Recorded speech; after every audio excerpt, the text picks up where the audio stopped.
It takes almost double the time to warm up, if not even more.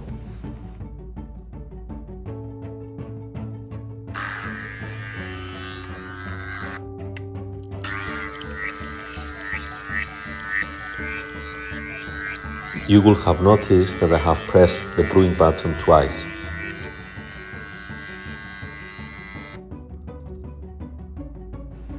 The Nespresso was very good, but bear in mind that different Nespresso machines have different voltage requirements.